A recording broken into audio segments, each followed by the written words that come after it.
Now, as I mentioned at the start, you are a VICTA alumni, which unfortunately means you're over the age of 29. But what that does mean is that you've done a fair amount of adulting over the last few years, and that includes buying your own home. Um, how was that process? I've just been through that myself not long ago. Stressful at the best of times. How did you find that?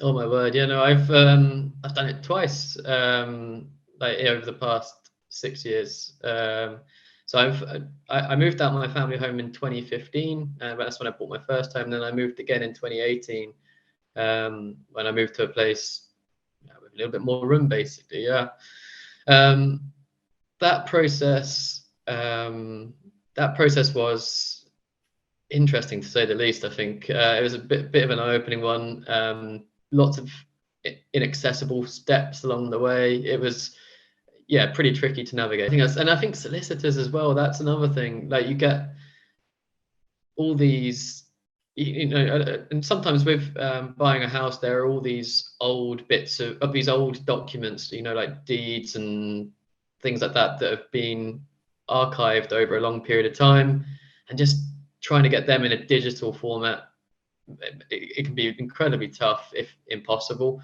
There are plenty of, it's one of the more serious things I've done. I remember just some of the legal documents have to be so secure that, some people think that paper's more secure than, encrypting things online. So, oh no, it's got to be done by paper for security reasons and all this nonsense. So yeah, you end up facing a lot of those sorts of things. I'd say, I guess the first step that I took when I was looking for my own place was, so I lived in a very rural place in Cambridgeshire, like a little village, and one of the reasons I wanted to move out, beyond just wanting my own place and all that sort of stuff, was accessibility. I wanted to be in a place where there was better connections for me, so more public transport, all these sorts of things. So when I was looking at places I wanted to move to, I had to, weigh up that against finances. So I was working in Cambridge at the time, could not afford Cambridge. I wish I could say I could, but yeah, no,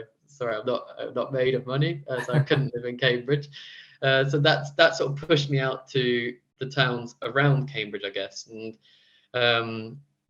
yeah, I started looking at what would be a reasonable commute into Cambridge compared to, what connections there are and all that sort of stuff. And yeah, I just looked at what the train services were like, and in the end, I think I came to a good, settled on a good place, and it's the best connections and all that sort of stuff. And you just have to view loads of places as well. And when you actually start viewing the places, that's when I found I had to put on favors with loads of friends and family. I remember going around places with parents, grandparents, everyone, again, because like you were saying about estate agents, all the people you're dealing with are wanting to get the sale, they're wanting to make the money. So they'll be, the wall might be covered with damp, but they've got like all this fancy perfumes and stuff trying to cover it and all this sort of stuff. They go, no, there's no damp in here. Like, yeah. So you need to have someone with you to try and spot those things, to try and spot like, are these, little things that could be like, are these plugs